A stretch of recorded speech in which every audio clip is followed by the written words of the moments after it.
बिस्मिल्लाहिर्रहमानिर्रहीम। अस्सलाम दोस्तों, आप देख रहे हैं MWTV। मेरा नाम मोहम्मद वारिस है। बर-ए-आज़म एशिया के इंतहाई मशरिक़ में जापान वाक़िया है। जापान को उभरते सूरज की सरजमीन भी कहा जाता है।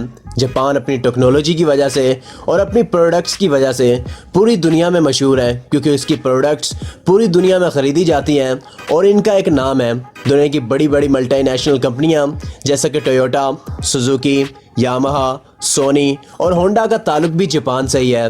जापान जहां पूरी दुनिया में अपनी धाक बिठाए हुए है, वहीं पर जापान के कुछ ऐसे दिलचस्प और शर्मनाक हकाइक भी हैं जो कि आप आज तक नहीं जानते होंगे। लेकिन इस वीडियो में मैं ये तमाम हकाइक बताने जा रहा हूँ, इसलिए मैं आपसे कहूँगा कि आप मेरी इस इंटरेस्टिंग वीडियो को आखिर तक लाजमी देखिएगा, क्योंकि इस वीडियो में जापान के मुतालिक ऐसे ऐसे दिलचस्प हकाइक बताए जाएंगे जिनको आपने आज तक शायद सोचा भी नहीं होगा। तो वीडियो को शुरू करते हैं। दुनिया भर में लोग कोशिश करते हैं कि बच्चों को इब्तदाई उम्र में ही गोद ले लें, लेकिन जापान में गोद लेने वाले 98% अफराद की औसत उम्र 20 से 30 साल तक की होती है। ख़ास तौर पर कारोबारी हलकों में मौजूद इस सैकड़ों साल पुरानी रवायत का मकसद ख़ानदानी कारोबार को ख़ानदान में रखना होता है। अगर किसी शख्स का कोई मर्द वारिस ना हो तो वो अपने रिश्तेदारों या जानने वालों में से किसी भी शख्स को गोद ले लेता है या इन्हें घर दामाद बना लेता है, जिसका मकसद अपनी जायदाद को घर वालों तक ही महदूद रखना होता है। जापान में 1 मिलियन से ज़ायद अफराद को हिकिकोमोरी कहते हैं। ये वो लोग होते हैं जो सालों साल तक माशरे से कटकर तन्हा रहते हैं। जापान में काम की ज़्यादती से मरना एक आम सी बात है। जापान में इसके लिए एक इस्तिलाह कारवशी इस्तेमाल की जाती है। काम की ज़्यादती से मुतासिर या काम की ज़्यादती से मरने वाले लोगों के लवाहिकीन के लिए एक अलग से कारवशी हार्टलाइन नेटवर्क भी बना दिया गया है। जापान में कारवशी का शिकार कुछ लोग हफ्ते में 110 घंटे या साल में 4000 घंटे से भी ज़ायद काम करते हैं। काम के इतने दबाव में लोग खुदकुशी भी कर लेते हैं। काम की सख्ती का अंदाज़ा यहाँ से भी लगाया जा सकता है कि कारवशी का शिकार एक नर्स को एक माह में 5 बार 32 घंटे की शिफ्टों में काम करना पड़ा, जो दिल के दौरे और इसकी जान ले जाने का सबब भी बनी। जापान की हुकूमत नौजवान लड़के और लड़कियों की मुलाकात के प्रोग्राम मुनक्किद करती रहती है। हुकूमत की एक कोशिश होती है कि नौजवान जल्द से जल्द शादी करें और बच्चा पैदा करें।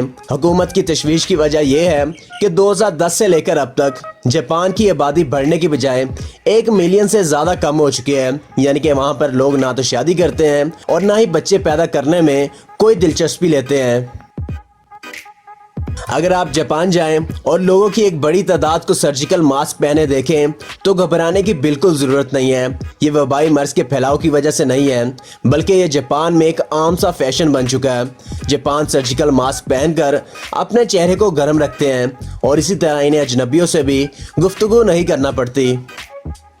जापान में यायीबा का मतलब दांत होता है। जापानी लड़कियों में एक ट्रेंड काफ़ी आम है कि वो पुरकशिश लगने के लिए अपने ऊपर के ठीक दांतों को भी दंदान साज से कहकर टेढ़ा करवा लेती हैं। जापान में इसे खूबसूरती की एक अलामत समझा जाता है। जापान में ख़ातीन के टॉयलेट्स में साउंड प्रिंसेस नामी एक डिवाइस लगाई जाती है।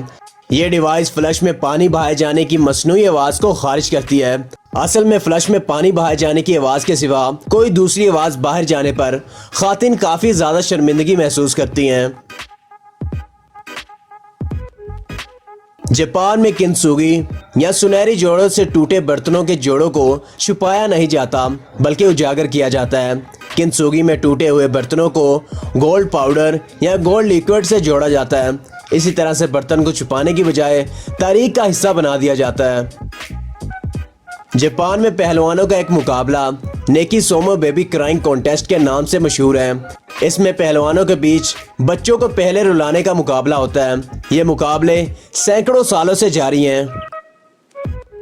जापान के एक फिजियोलॉजिस्ट ने एक साबका सेमीकंडक्टर फैक्ट्री को छत के नीचे दुनिया के सबसे बड़े फार्म में तब्दील कर दिया। ये फार्म एक फुटबॉल ग्राउंड से भी ज़्यादा बड़ा है। यहाँ LED लाइट्स की मदद से 2 से 5 गुना फसल हासिल की जा सकती है।